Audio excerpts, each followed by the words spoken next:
The global trade landscape shifted with the rise of protectionism in the United States. This marked a departure from decades of free trade advocacy, as the U.S. embraced policies aimed at protecting domestic industries and jobs. The election of Donald Trump in 2016 ushered in aggressive trade policies, characterized by tariffs on goods from major trading partners. These actions, justified on national security grounds, sent shockwaves through the global economy. Trump's tariffs on steel and aluminum imports targeted countries like China, Canada, and the EU. Critics argued these measures would harm American consumers and businesses. The tariffs sparked a trade war with China, with tit-for-tat tariffs on billions of dollars worth of goods. The Biden administration has sought to rebuild relationships with key trading partners, emphasizing a rules-based trading system. The shift towards protectionism in the U.S. has been driven by concerns about job losses due to globalization. The COVID-19 pandemic further exposed the vulnerabilities of global supply chains, leading to calls for greater domestic production of essential goods. This has resulted in a renewed focus on reshoring and nearshoring, as companies seek to bring production closer to home. The protectionist policies pursued by the United States have had far-reaching consequences for its trading partners. Countries like Canada, Mexico, China, and the European Union, long accustomed to relatively free trade with the U.S., have found themselves grappling with new tariffs and trade barriers. These measures have disrupted established supply chains, raised costs for businesses and consumers, and fueled tensions on the global stage. Canada and Mexico, both parties to the North American Free Trade Agreement, faced significant challenges as a result of U.S. tariffs. The Trump administration's decision to impose tariffs on steel and aluminum imports from Canada, citing national security concerns, was met with disbelief and anger in Ottawa. Canada retaliated with tariffs of its own on a range of U.S. goods, escalating the trade dispute between the two close allies. Similarly, Mexico imposed retaliatory tariffs on U.S. agricultural products in response to tariffs on steel and aluminum. China, the world's second-largest economy, became embroiled in a full-blown trade war with the United States under the Trump administration. The U.S. imposed tariffs on hundreds of billions of dollars worth of Chinese goods, alleging unfair trade practices and intellectual property theft. China responded in kind, slapping tariffs on a wide range of U.S. products, including soybeans, automobiles, and aircraft. The trade war had a significant impact on both economies, slowing growth, disrupting supply chains, and raising costs for businesses and consumers. The European Union, a staunch advocate for free trade, also found itself in the crosshairs of U.S. protectionism. The Trump administration imposed tariffs on steel and aluminum imports from the EU, arguing that they posed a threat to U.S. national security. The EU retaliated with tariffs on a range of U.S. products, including motorcycles, bourbon, and orange juice. The trade dispute strained transatlantic relations and threatened to undermine the rules-based trading system that had underpinned global commerce for decades. The rise of protectionism has had a profound impact on the global trade architecture, leading to the renegotiation of existing agreements and the emergence of new regional blocs.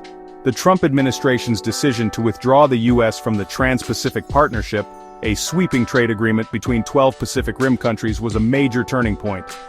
This move, motivated by a desire to prioritize American workers and businesses, dealt a blow to the Obama administration's efforts to counter China's growing economic influence in the Asia-Pacific region.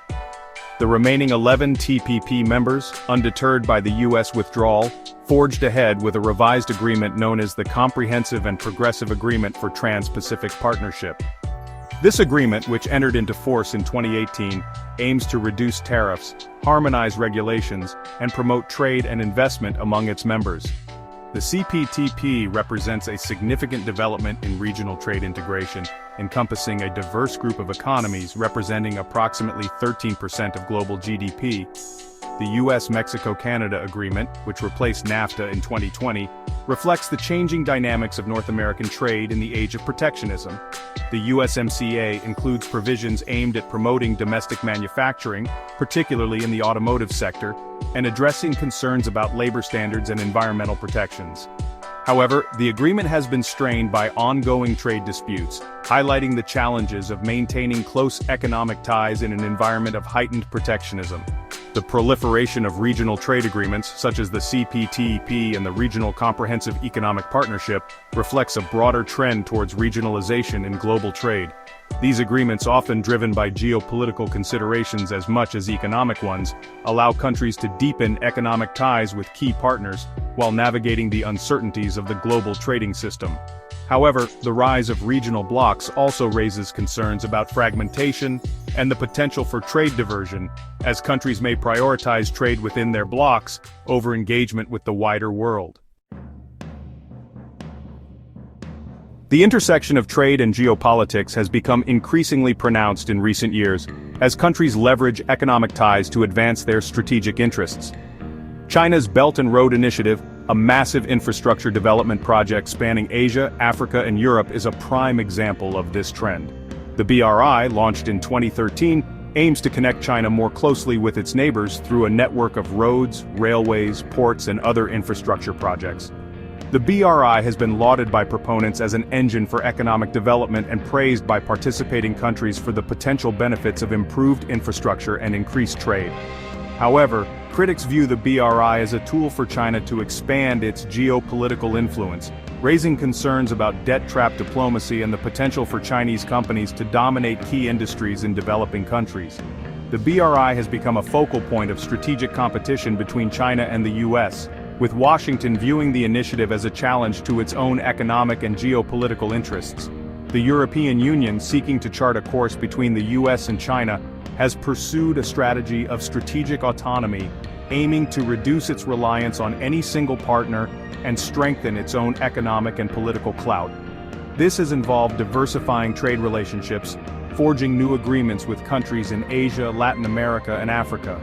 The EU has also become more assertive in promoting its own values and interests in trade negotiations, pushing for stronger environmental and labor standards. The US, under the Biden administration, has sought to rally allies and partners around a shared vision of a rules-based international order, one that promotes free and fair trade while addressing concerns about China's economic practices.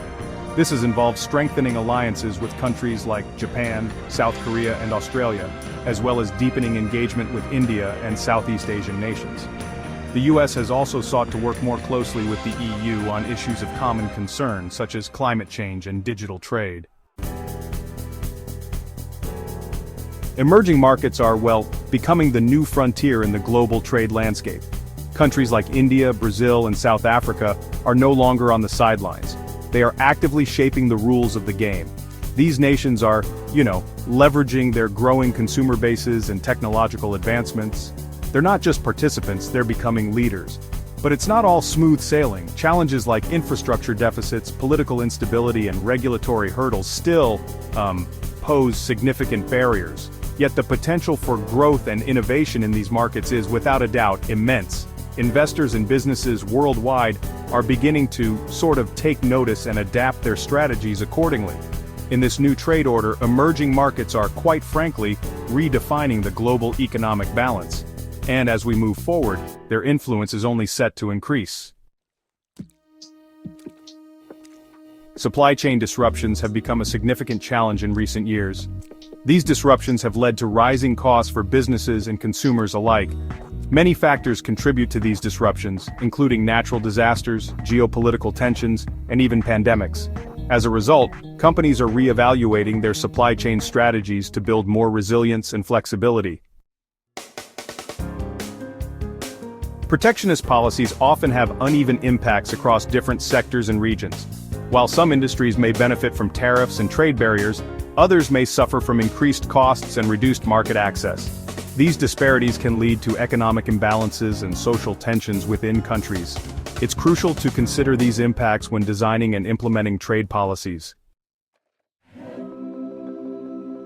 The future of international trade is likely to be shaped by several key trends. Digitalization and technological advancements are transforming how goods and services are traded.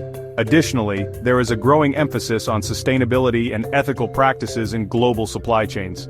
Countries and businesses that adapt to these trends will be better positioned to thrive in the evolving trade landscape.